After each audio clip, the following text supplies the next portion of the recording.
Welcome to Creating a Family. Talk about infertility. Do us a favor, please let your friends know about this podcast. Most people find out about podcasting from their friends, so be a friend, both to your friends and to us, and we really would appreciate it. Today, we're going to be talking about living with infertility with Andrea Syrtash. She struggled with infertility since 2012 and recently became a mom through surrogacy. She is a relationship expert and coach and a TV personality, and she is the author of He's Just Not Your Type, and That's a Good Thing, and Cheat on Your Husband with Your Husband. Through her infertility struggles, she realized the need for information and support for the infertility struggles, and she founded Pregnantish. It is an online lifestyle magazine dedicated to helping singles, couples, and the LGBTQ community navigate the whole infertility journey. Welcome, Andrea, to Creating a Family. I'm so looking forward to hearing about your journey. Oh, thank you for having me. It's great to be on. Excellent. And by the way, congratulations. I know you are a relatively new mom. How old is your daughter? She's 10 months, but I joke that she's also 3 years old because we created the embryo before we worked with my cousin, who's a gestational carrier. Mm-hmm. We created the embryo in 2016. So I say she's 10 months and also 3 years old. The real question. How do you look at it? Well, okay, but 3-year-olds can be a little bossy. So let me ask, what is her personality? Does she act like a 3-year-old or act like a 10-month-old? Well, I call her a teenager, actually, because she's learned how to say no already as a baby. So she has a little bit of attitude with that, but she's generally the happiest baby. She makes me the happiest person, so I can't complain. Wonderful. All right. So let's start by talking. You've alluded to how your journey, I won't say ended because we're going to talk about that later on in the interview, but let's start at the beginning. You first started trying in 2012, as I understand it? Well, ish. I mean, we started trying a year or two before that, on our own. When I married my husband, I told him it may take us a couple years to have a baby because I had remembered when I was 14, an OBGYN told me I probably had endometriosis, put me on the birth control pill, and said, you may have fertility issues later.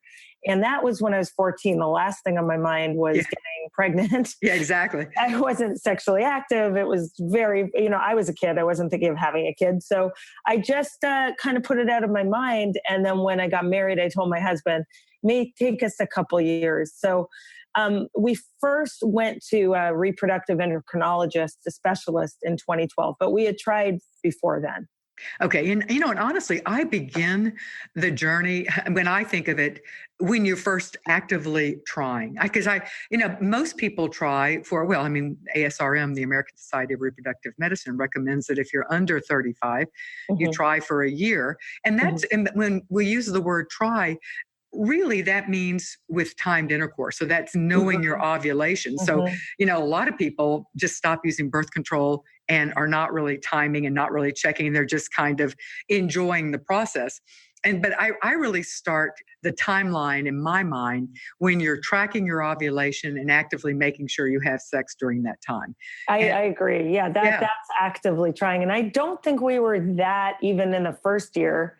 So maybe we started even 3 years before that because we were what I call trying, not trying. If it happens, great. We're young. It was, what's interesting is I thought it would take us a couple of years. So I wasn't putting any pressure on us. It was kind of like, we'll see, we'll see when it happens. You start getting worried when you're trying, not trying, or not. And when you're tracking your ovulation, like you said, after I'd say way before a year hits, after 6 months, you start to wonder what's up because it can start to worry you that you thought it would happen faster or easier. Exactly. When you start, the way the process often goes is you think, okay, we'll just ditch the birth control. We'll just see what happens. But after a couple of months, you start going, maybe I should read up on cervical mucus. Or that's even if you don't want to actively start buying the ovulation kits or taking your basal body temperature. But a lot of times you just are starting to notice and make sure that you're, getting together on those times. And so and then you go, that doesn't work. And you think, okay, I need to actively start timing it. But that's the point where every month you're disappointed. Before then you can kind of say, well, we're still just kind of trying, not trying. Yes, exactly. Yeah. And I think the average person, I mean, I'm always, I'm a journalist. I interview a lot of people, and I've learned that a lot of people don't even realize that there's about a 48-hour window during which time you can get pregnant during ovulation. So there's a lot of also, I think, misunderstanding before you are actively trying to conceive, that you don't even understand what it takes to try to create a baby. No, you've been focused on not creating a baby. Yes, I mean, that's exactly. and in our minds, and quite frankly, what our parents and our teachers and others have told us is that, you look at a boy wrong, you're going to get pregnant. So keep your knees together or whatever. Our parents, even if parents weren't quite that prudish. Yeah, but we had a lot of warnings. It's true. We did. And so, I mean, I certainly know that I thought that I could get pregnant really easy. And because that's, I was actively not wanting that. So anyway. Yeah. So in 2012, you see a reproductive endocrinologist. Did you ever get a diagnosis? Was it endometriosis? Well, so I think actually I first saw the OB and talked about my fertility kind of more deeply in 2011. And then eventually made my way to an RE's office. And during the first, what they do when you go to a specialist, a reproductive specialist, is they do an ultrasound and some blood work. And that's when the RE said to me, wow, you have a massive fibroid tumor covering your tubes and ovaries. There's no physical way you could get pregnant with this. So of course you're not getting pregnant. So endo was on my brain, but it was in fact fibroid tumors preventing pregnancy from her perspective. So the next step there was, that's why we're not getting pregnant. So let's remove this tumor. It was so large. One of the cruelest parts, I think, of the fibroid tumor diagnosis is that they measure it in terms of pregnancy. So they say to you, you're measuring 14 weeks pregnant with this fibroid. I think it's really cruel when you're going through infertility to be told that. They also measure it by fruit sizes or vegetable sizes. That I prefer at least. Oh, no, see, I don't like that. No. Well, all of it sucks, let's be honest. Yeah. But I don't want to think of a cantaloupe inside of me. I just don't. That's true too. But she did say something that was really, really insensitive. And I won't name names here of who said this to me. But she said it's like two babies' heads are in you. How could you not know that this was in you? So three things happened there. I had shame from the doctor for not knowing what was in my body. I also had this image of babies in my body when I was heartbroken that at that point, a few years in, that I wasn't pregnant. And it was scary to think about how large this mass was in my body. And she said, your next step is to have fibroid removal surgery, and it's going to be open stomach, myomectomy. It's really large. It's so large that they have to open you. They have to get in through surgery. And here's the good news. The good news, it's probably been growing for years, so there's no rush. So great, but it will keep growing. Okay. So I was hosting a TV show at the time. As you said in the intro, I'm a TV personality, and I was hosting a show actually back in Toronto, where I'm originally from. I live in New York, but I was hosting this show for the Oprah Winfrey Network, and I was really busy. And I said, okay, when we wrap production, I'm going to have this surgery and I'll be admitted. I heard, and it was true, for a number of days in the hospital. Yeah. Open abdominal surgery is big. Yeah. Pretty big. Yeah. Pretty big. And we prepared for it and we did it in the summer of 2012. And I remember clearly my OB saying, you're going to need a few months before you start trying again. So everything in my mind was planned that we'd start formally trying again, maybe in early winter, because the surgery was in the summer, the production had wrapped. And it just felt like, okay, 2013 is our year to be pregnant. And that's when it's going to happen, because this is out of me. But that's not what happened. And we'll talk about that. Okay. So you had the surgery. They removed the fibroids. Yes. Or fibroid. I guess you probably had more than one. And they, so was there scarring? Because that's one of the problems. There was a little scarring. They told me that would probably happen. And my tube wasn't completely blocked, but there was some scarring. And my reproductive endocrinologist and my OB suggested we try IUI. but that the tube was more or less open and we still had one good tube and we should try IUI and see what happens. So your next approach was an intrauterine insemination. Yes. My first one was in early 2013. I think the first one didn't work. I think the second one didn't work, but they were really encouraged by my hormone levels. And so the third one worked and I got pregnant and we thought, okay, this is what we needed. So we're pregnant. And we lost that pregnancy. I believe we were at about 9 or 10 weeks. We had seen a heartbeat, but still first trimester, but absolutely devastated when I lost that pregnancy in November 2013.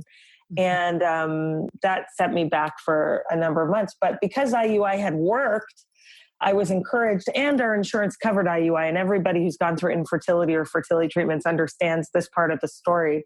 As a patient, you do fertility treatments that are kind of within reach. We had, under my husband, who's a teacher, under his insurance plan, we had kind of unlimited IUIs. So I did unlimited IUIs. I felt like it got me pregnant. I was encouraged. But in 2014, the RE said to me, I think it's time to move to IVF. And I was sick of IUIs. It just was draining. And I thought, you know what, now it's going to work. So we did our first IVF in the summer of 2014. Let me stop you here and ask. Yeah. All right, how old were you? We all know that age is one of the predominant factors when we talk about infertility. So just roughly, what age were you around this time? I don't even know, to be honest. I mean, we got married, and I actually don't talk about my age a lot, just in general, because I think it distracts. Age is an issue. Mine was not an age issue. We started trying when I was 30, 31 years old. Okay. So, for me, like, I was doing treatments in my mid 30s, early 30s, but it wasn't so much age factor. I mean, it becomes an age factor after 35, which, of course. It's not like immediately at 35, but we know that fertility is on a timeline. So, but you were starting at a young enough age that your issues wasn't egg quality. You weren't even sure at this point. So we weren't sure, but we were encouraged that I always produced many eggs, and the embryos always looked, according to REs, beautiful. And, even after being 35, going through IVF, I was producing a lot of eggs. So it was a mystery for a while why I had repeated implantation failure or pregnancy loss, because during, I think, IVF number 1 or 2, I got pregnant and also lost that pregnancy. Also relatively early on, first trimester? Yes. That one was earlier. That one happened, probably at 5 or 6 weeks. No heartbeat was detected, but I really hit rock bottom at that point, because at that point, we had been trying for something like 4 years, and I just was exhausted and financially depleted. And because that was number 1 or 2 IVF, and I had these good looking blastocyst embryos, and we just were sure it was going to work. And that's a hard thing too. We were talking about hard when somebody tells you, oh my gosh, it's a beautiful blastocyst, which a blastocyst is usually a 5-day-old embryo. Yes. And at that point, they can see a lot of the formation, and they can grade it. And they tell you it looks beautiful, and then it doesn't work. And then in some ways, I mean, I guess it's better to at least have had the know you can make good looking embryos. But then when it doesn't work, it's like a double-edged sword. It really is. It's why I started, and I'm sure we'll talk about Pregnantish after, but why I call it being Pregnantish is because it's a mind trip when you're in the first stage of a literal pregnancy with a fully formed, the egg and sperm have fertilized. It's created a good-looking embryo. You're implanted with this embryo. You're in the first stage of pregnancy. You're hormonal from treatments. You're told by your doctor not to drink, not to you're in the first stage of pregnancy. And you're feeling the symptoms of pregnancy. So I think it's a state of being pregnant-ish when you have infertility, because it's precarious. Yeah. And you can be a little bit pregnant. Everyone who's gone through infertility knows that. Although oftentimes you feel like you're 100% pregnant, because I think that people discount the loss because you say, well, you were only 6 weeks pregnant, or you were only 8 weeks pregnant. That is just not true. Or it could be for some people, but for many, many people, it is simply not true. The pain, the expectation. I mean, in many ways, you've been, building up the love for and the expectations for this child for 5 years at this point. So all right. So you hit rock bottom. You lost another pregnancy, probably second IVF. Yeah.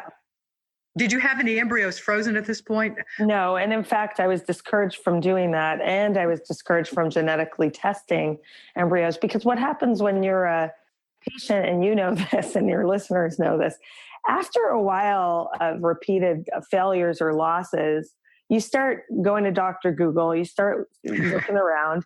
And I just knew, like, this doesn't make sense. My levels looked good according to my doctors. My embryos looked beautiful according to my doctors.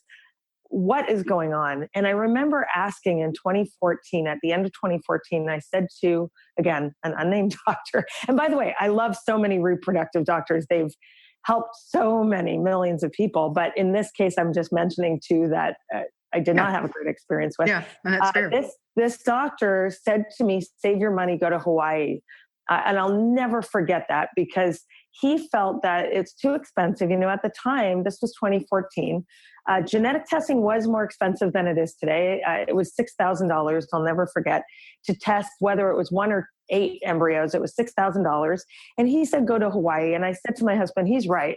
I'm too stressed. I need a break. We didn't go to Hawaii, but I knew what he meant.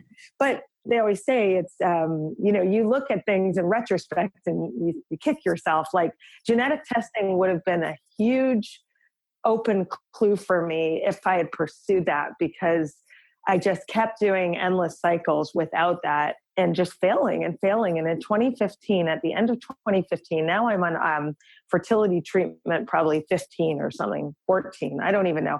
I lost count because I did 7 IUIs and I did like 4 full IVFs, and I was doing just so many treatments. And then between IVF, I'd throw in another IUI. I mean, it was just nonstop hormones for years at this point. Oh, gosh. Just terrible. And I can't imagine. It was just part of my everyday life that I was running back and forth to the doctor. And I joke, and my intro video for Pregnantish is called I Faked It on National Television, because I was all over. I was hosting another TV show for Discovery in these years with fertility shots in my purse and on air, and just like kind of not closeted with my friends, but people did not know what was happening behind the scenes, which is just common for anyone going through this. You're just balancing so much. And I was running back and forth to the doctor. And finally, in 2015, at the end of 2015, a doctor who had transferred, a different doctor in Canada who I really like, we went back to Canada for one cycle in summer of 2015. He said to me, if this embryo doesn't work, he told me this in September 2015, we need you to genetically test, because this blastocyst looks wonderful. It's very high grade. It should work.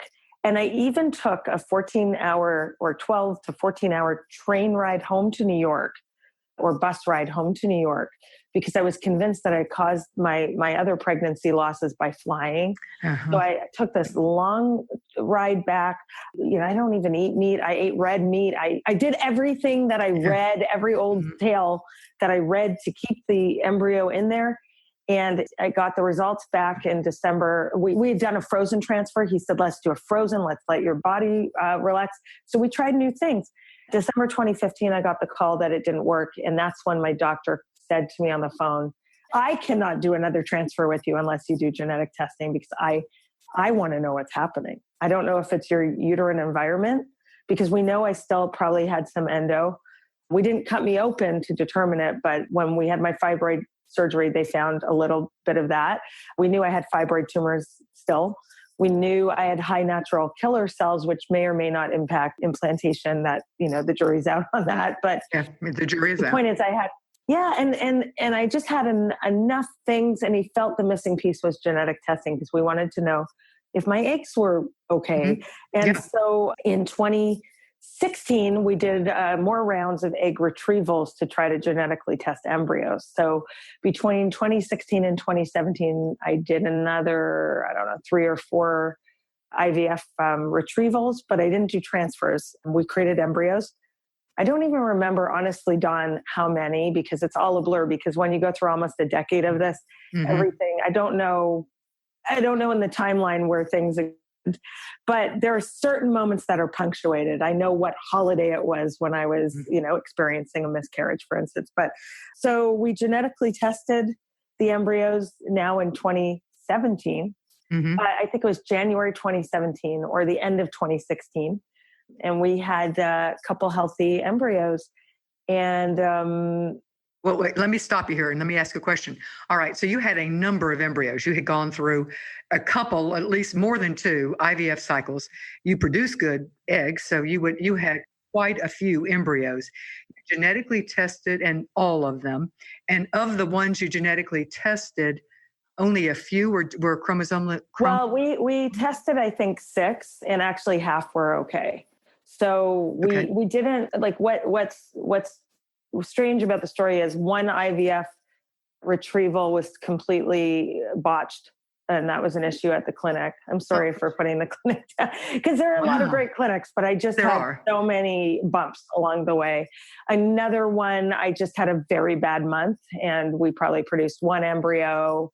It wasn't always, it went back and forth. But for the most part, with, like, let's say I did 3 retrievals, we probably had 2 blasts from each, something like that. So of that, we had 2 healthy ones and 1 mosaic. And then we had 3 that were not deemed healthy. Okay. So my doctor felt encouraged by that, actually, and said, I think it's your body and not... Because keep in mind, we had tried for 6 years before that, when I was even younger. So anyway, the point is, he basically said, I think your best shot at meeting your baby is working with a gestational carrier. I had never heard of that term. I had heard of surrogacy. I didn't know, the nuances of surrogacy. Yeah, well, exactly.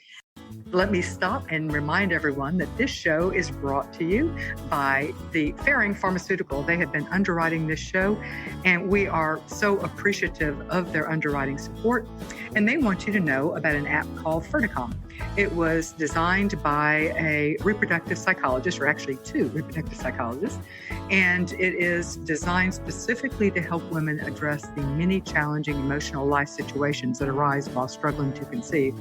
Andrea has been describing a lot of those challenging situations. The reality is, infertility is stressful, and learning how to cope with this stress or getting help coping with this stress is really helpful. And this app, Ferticom app, does just that. You can get more information about it at the website Ferticom app, and that's APP at the end, .com. All right, we are talking with Andrea Syrtash about living with infertility. She is the founder of Pregnantish.com, and we're going to talk more about Pregnantish in a minute. We left off, and Andrea has been going through heck and back, cleaning it up for the radio here, making this a family show here, and has gone through more IVFs, or somewhere in the range of between IVFs and IUIs and everything else, 15 to 17. She has been basically on hormones, which is the part I cannot imagine, on hormones for close to 10 years. In other words, it has been a trial.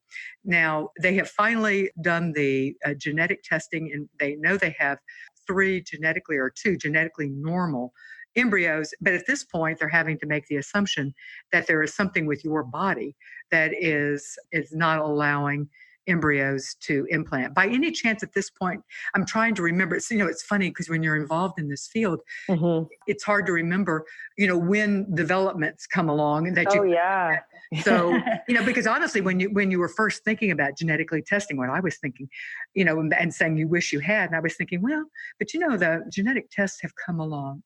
The progress has just been really miraculous in the last 5 years. And this was before that. So who knows? But anyway, did they do any form? I don't remember when the endometrial receptivity tests started coming around. That was a little later, I think. So now, genetic testing was offered to other patients I knew. When I had asked my doctor in 2014 or 2015, it just was at a higher cost because you couldn't test each embryo. You had to send a batch. There was also the problem of having to get your test results back really quickly because Yes. it's freezing, and they still thought their better chances were with their fresh cycle. Exactly. Yeah. So that all changed. And, I think, again, my doctor was playing detective just by saying the fact that I had gone through 17 or 18 treatments over 6 years at that point, or I think 5 years, 6 years, and we had tried naturally, and we'd had my fibroid removal, and I had good looking embryos from his vantage point. It all added up to him that something should have worked by now. And that's common sense in a way. And I'm always appreciative when doctors will say, okay, we can keep running tests, but the reality is, something should have clicked and it hasn't. So the only thing that's left, the only variable that we can control right now is the vessel, so to speak. So he suggests surrogacy. In your mind, surrogacy was we were thinking what we now call traditional surrogacy, where the surrogate often just goes through an IUI with the male partner's sperm and it's her egg. And so she is conceiving, and I'm using air quotes, naturally, her egg. His sperm. And so that's what you were thinking of. And but what was suggested was a gestational surrogate. So tell us the distinction there. Gestational surrogacy essentially means that the carrier, the surrogate, isn't using her own genetic material. It's not her egg in her body that's fertilized with the sperm. So the gestational carrier, I was told by my RE in Canada, meant that we would use our genetic embryo that had been PGTA. Well, now it's called PGTA. It used to be called PGS tested, genetic tested. We would use that healthy embryo, put it in her body. If she had had successful live births, healthy pregnancies, we'd have a 60 to 80% chance of meeting our baby that way. And he said, and that to me was like full record stop. Like I hadn't heard a statistic like that even through IVF. I was so dazzled that, as sad as it was for me to let go of the idea of carrying my baby, that was undeniable, a statistic that was comforting to me. Oh, absolutely. And so I said, okay, now I just need to find a gestational carrier, which I laugh at today because there's no just one when it comes to any of these steps or long processes. But that was in I think that was late 20, again, I'm confused with timelines. I think it was either late 2016 after more retrievals or early 2017 after we got the test results of the genetic testing. And then we prepared applications for a surrogacy agency in Canada at the time, because that's where we were from originally, and it felt more within reach financially for us. Is it less? I am not familiar with Canadian surrogacy laws. I'm assuming it's fully legal in all provinces? Okay. It's fully legal. It's also, there's a really good protection for both intended parents and surrogates, and it's altruistic, which is controversial. I mean, some people don't believe in altruistic surrogacy, whereby the carrier is not compensated for carrying. You still are covering all, expenses that relate to the pregnancy, the medical expenses. You're covering babysitting or cleaning or daycare or any needs that the carrier has, but you're not actually paying for her uterus usage. Just to say it plainly. Well, that would save considerable money. Yes, that does. And it saves on average. I mean, I'm not speaking with any exact price here, but I was told that it would save on average about $50,000. That would make sense. That would actually make sense. That would even make that much or less. You may not know the answer to this. I'm just curious. Do you have to be a Canadian citizen in order to utilize a Canadian surrogate? You do not. And they have a big medical tourism program, but it's probably easier if you're a Canadian citizen. There are more fees if you're not Canadian citizen. I still had some healthcare coverage. The basic structure of the Canadian system, because it's altruistic, there's also a downside to it, which is someone's volunteering, which is, I think, all of surrogacy. It's just a beautiful thing for anyone to help people who need help to bring a baby into the world. But, it's more, even though there are legal contracts, and when you're volunteering, it's just going to be a little riskier and that's what we learned. So yeah, riskier, not, and let me make sure I'm clarifying, not riskier medically or anything like that, riskier in the sense that I think if I'm understanding you correctly, what you're saying is that it would be if the surrogate is not being compensated for the 9 months that she is carrying a baby, it is easier for her to back out, I think, is if I'm understanding what you're saying.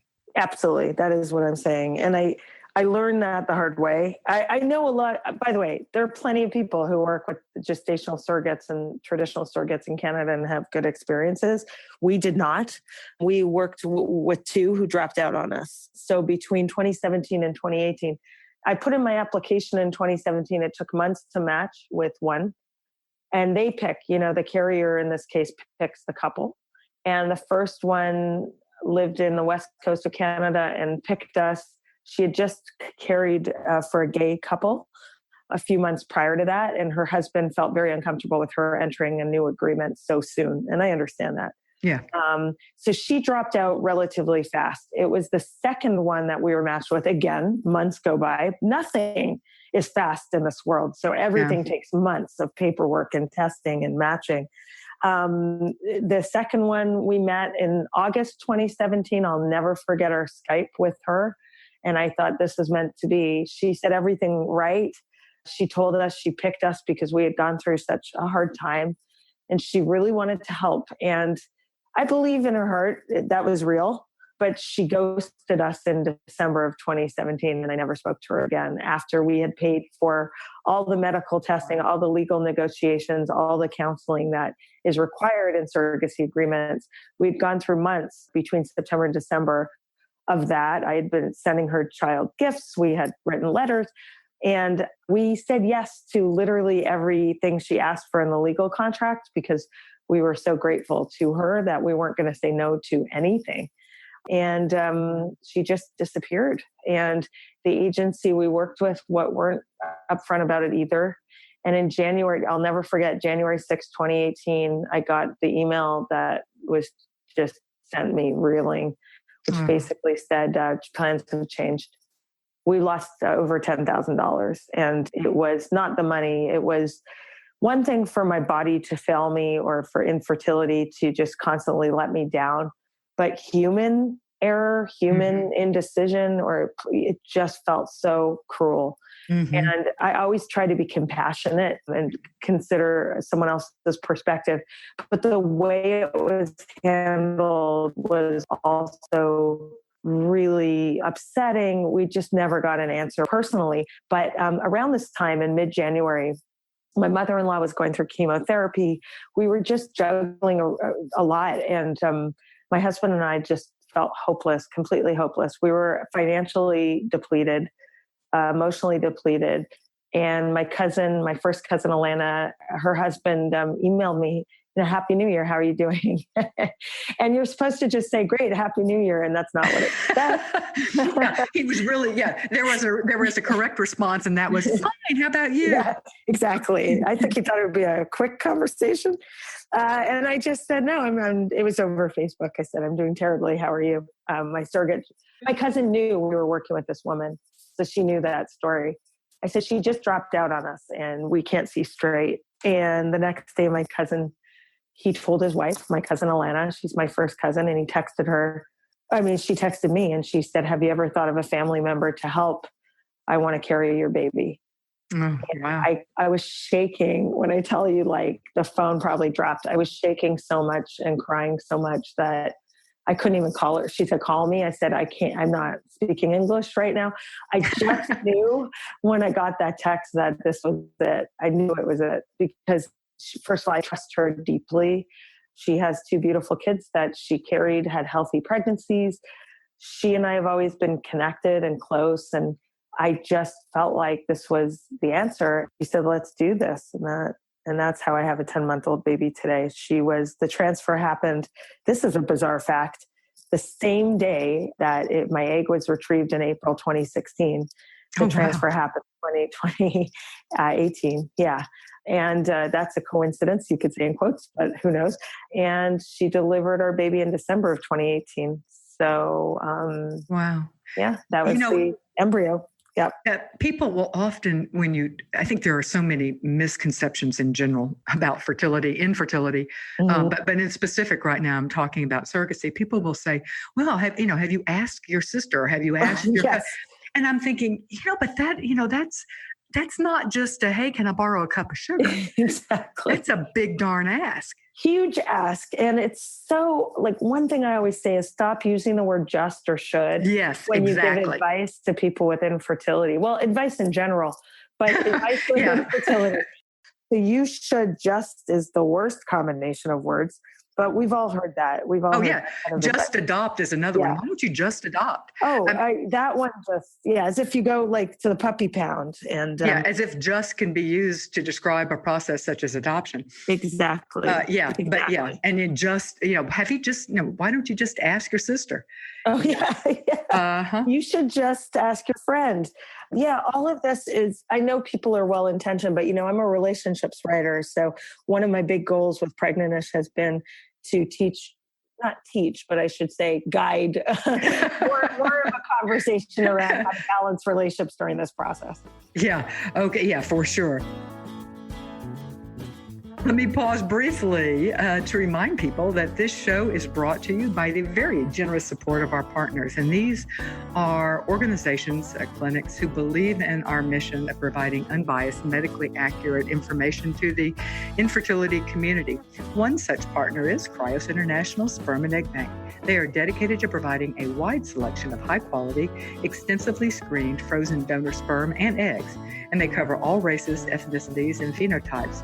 And they can provide you sperm for both home insemination as well as fertility treatment. Cryos International is the world's largest sperm bank and the first freestanding independent egg bank in the United States.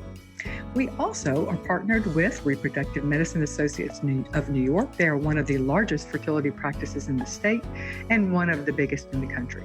By combining the latest innovations in reproductive sciences with compassionate and customized treatment plans, RMA of New York is able to provide the very best possible care. All right, we are talking with Andrea Syrtash about her long and rather arduous, I guess everybody's is pretty arduous, but yours does seem to really take the cake here, journey with infertility. So your cousin had 2 children of her own, and she was willing to carry a baby for you. And then relatively quickly, you did the transfer. I'm assuming you did a single embryo transfer? We did. So because of the genetic testing that was recommended to us, and they knew it was healthy. So they transferred one in April 2018. Now, I should say she offered in January. It was a fast track because of who my cousin is and who I am. We're both real doers and go-getters. And so together we were on fire, pushing through all the steps. And he said, because that's pretty fast. Pretty fast. She's modern Orthodox. I should mention she even consulted with a rabbi to make sure she could do this. I am not religious, but she comes from a more religious framework, and she didn't want to start her shots over Passover. She had all these kind of date restrictions with that, but otherwise she was really wide open. And she's one of these fertile people, and I always joke about this, but just every time they did ultrasounds, they'd say, "Oh, everything looks beautiful in your uterus." Like, I never got that. And she planned her pregnancies, her 2 kids. She wanted summer babies. She had summer babies. So she said to me, "I'd like to deliver your baby ideally between December and February." And that's exactly what happened. Did you laugh when she said that? I did. I said, ha, Lana, you don't know all the hiccups in this process. With her, everything just happened seamlessly. We had the embryo. It worked on the first try. I mean, it was great. And does she live near you, or do you live at different places? Well, we were really lucky in that my Canadian cousin lives in New Jersey and I live in New York. We're also lucky that New Jersey has good surrogacy laws. New York, of course, is still in another era and does not. So that was lucky. And my cousin, is like a 45 to 60 minute car ride. I'm a New Yorker, so I don't have a car. But I would take, a lot of shared rides to see her, and I'd go to the major ultrasounds and big appointments, and we'd speak on the phone and we'd FaceTime, and she had a really great pregnancy. The hardest part for her, I think, was the first part of progesterone shots, because she had never done fertility treatments. So that was more challenging for her, she says, than the pregnancy itself.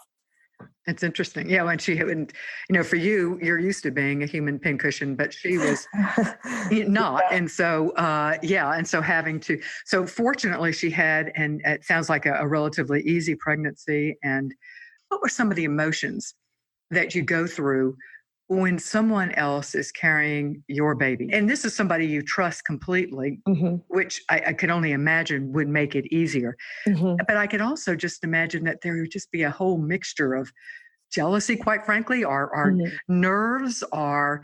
And if it's not a person that you know intimately, then you worry, did she have half a glass of wine, or did she sneak a cigarette, or whatever? No, absolutely. So let's talk about some of it. It is complicated. It's because you have no control, and that's part of the issue. It drives you nuts. Yeah, definitely. I think it was, the fact that I trust her is huge. I will say, and it's literally true that it's an out-of-body experience to have your baby in a surrogate.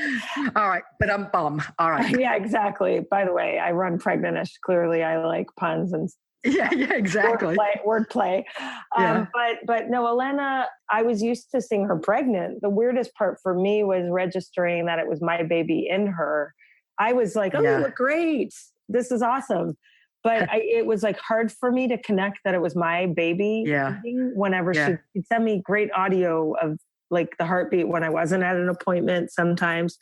But that was interesting. And the other part, I think, that's challenging about it, but then I'll tell you what was wonderful about it. But what was also challenging about it was a lot of people were kind of treating it like, not people who knew me. People who knew my story were so happy for me, but everyone was putting kind of weird guilt on me, like that I would tell.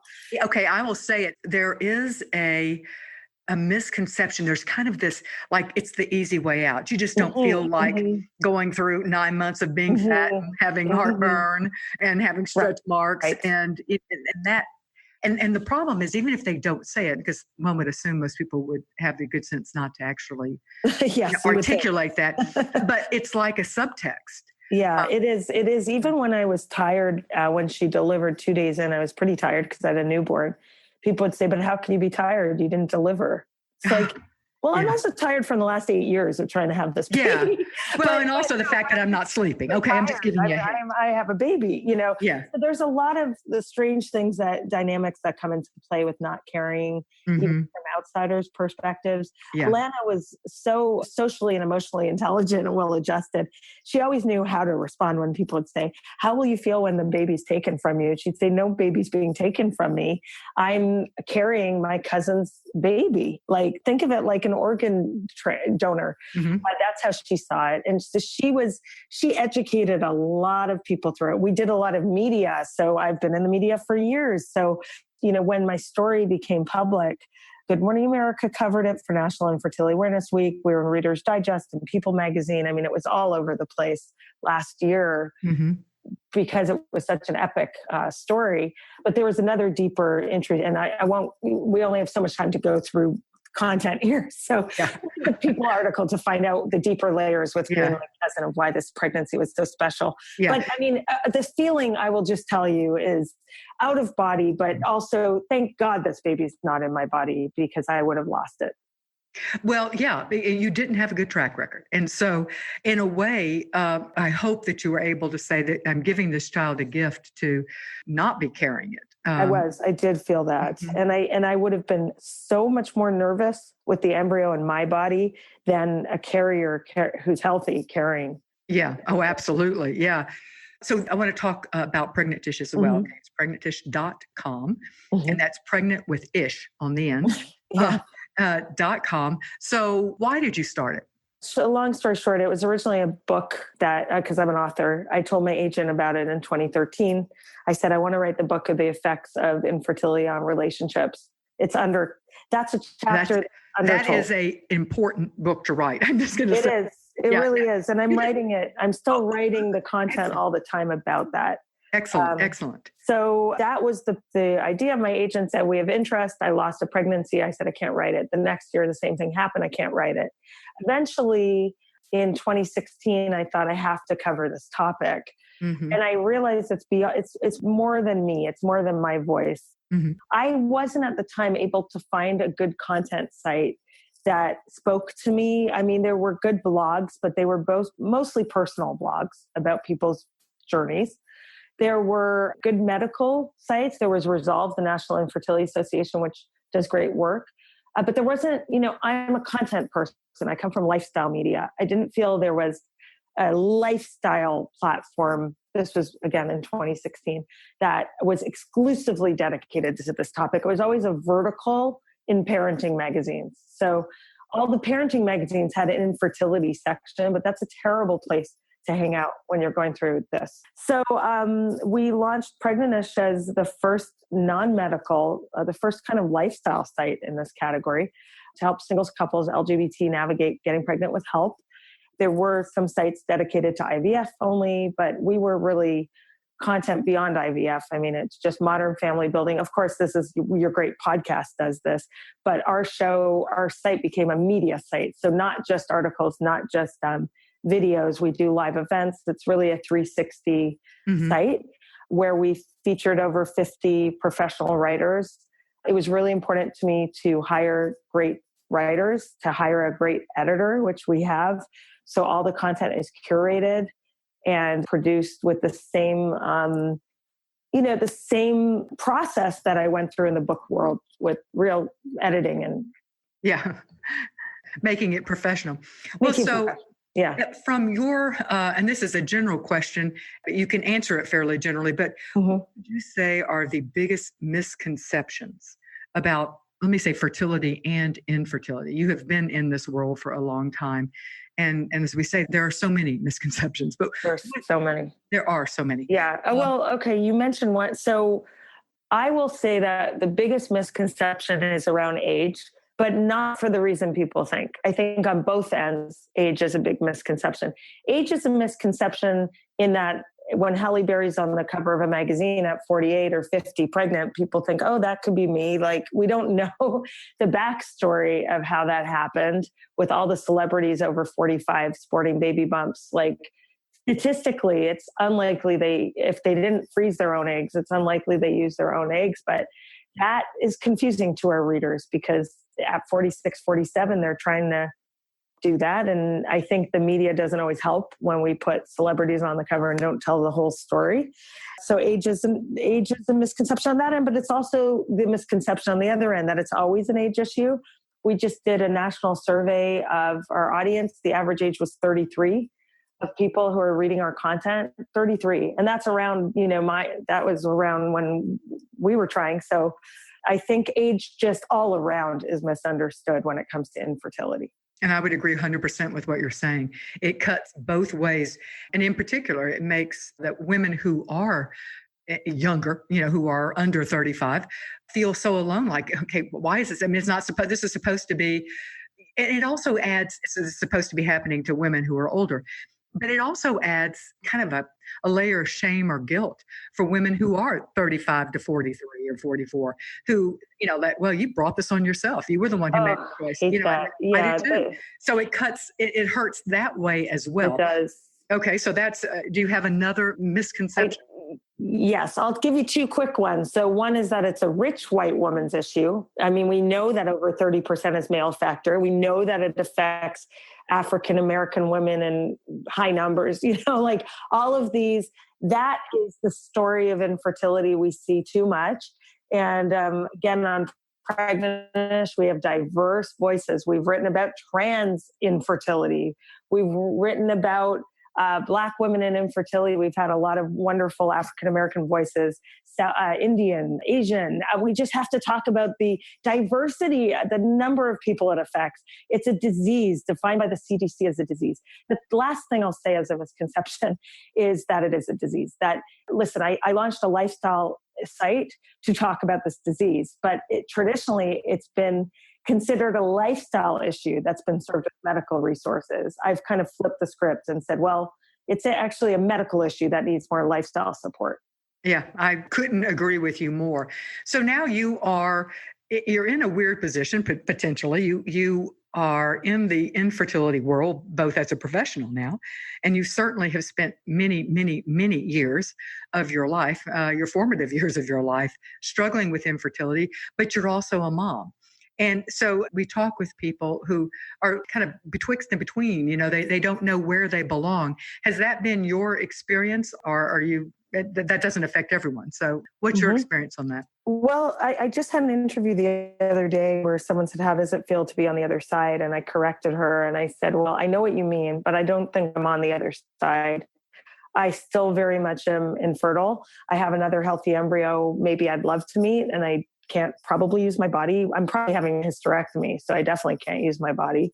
And so, yeah, what does it mean to be on the other side? What does it feel like to be a mom in this community? It's very complex because there's obviously like survivor guilt, they call it. But I will say because I went through about 18 treatments, it took me 8 years to meet the baby. That helps strangely because I think our audience knows, like I really get it. You paid your dues. I paid some dues and I also really will never shake that off. I mean, that's just punctuated my marriage. It's just been part of my adult life. So I think if you go through a year, it's still very painful, but you might be able to kind of move on. I've heard people say, oh, once you have your kids, you don't think about it anymore. I don't think that's true for a number of us. And people say that with adoption as well. Well, once you adopt, you won't. And then that puts pressure and makes you feel like, if I feel any grief or if I get a baby announcement and it makes me sad, then I'm somehow betraying the love I feel for my child. Or in your case, it would be less the love you feel for your child, but more, I'm stuck in the past. But I don't think you can go through a life-altering event, and you certainly went through a very long life-altering event, and not have it impact you. I absolutely agree. And I always say to people in my relationship advice, the wonderful part of being human is that you can hold two emotions that seemingly conflict. Yeah. Happy for a friend who's pregnant and sad for yourself, and they're both right. And so it can be complicated, messy, and that's okay. Yeah, we as humans are pretty complicated and pretty messy, and I think we're geared for it. So, I think we will be okay. Well, thank you so much, Andrea Syrtash. For everyone who I know now wants to find out more about Pregnantish, you can go to their website, pregnantish.com. You can get more information about Andrea. Andrea, what is your personal website? I think it's Andrea Syrtash. That's right. I have a funny name, AndreaSyrtash.com. You can also find me, Cheat on Your Husband with Your Husband is an easier book title to remember than my last name. Yeah, there you go. So you can just Google that as well, and you will see my name. Let me remind everyone that the views expressed in this show are those of the guests and do not necessarily reflect the position of creating a family, our partners, or our underwriters. Also, keep in mind that the information given in this interview is general advice. To understand how it applies to your specific situation, you need to work with your infertility professional. Thank you, everyone, and we will see you next week.